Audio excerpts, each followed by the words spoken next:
ಶಿಕ್ಷಕರು ಹಾಗೂ ಕಾಂಗ್ರೆಸ್ ಪಕ್ಷದ ಮುಖಂಡರು, ಗೊಲ್ಲ ಸಮುದಾಯದ ಮುಖಂಡರ ಶ್ರಮದಿಂದ ಈ ಬಾರಿ ಡಿಟಿ ಶ್ರೀನಿವಾಸ್ ಗೆಲುವಾಗಿದೆ.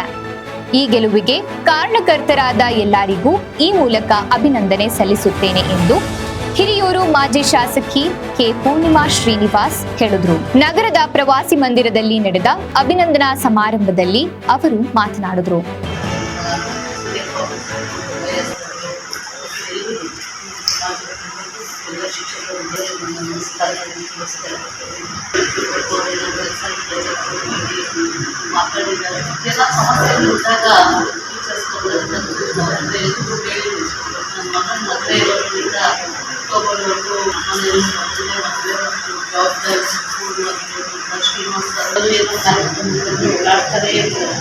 ಸಂಪೂರ್ಣ ಜವಾಬ್ದಾರಿ ಯಾವಾಗಲೂ ರಾಜಕೀಯ ಮಾಡಬೇಕು.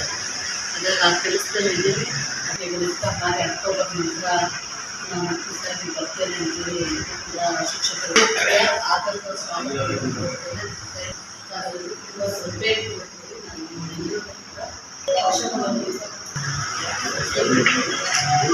ನವಂಬರ್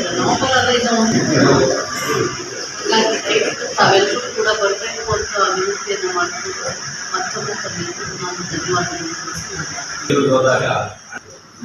ಫೋನ್ ಮಾಡಿ ಕೆಲಸಗಳನ್ನು ಅಪ್ಡೇಟ್ ಮಾಡಿದ್ರು. ಧನ್ಯವಾದಗಳನ್ನು ಅವ್ರು ಹುಡುಗರನ್ನ ಮಾತಾಡಿ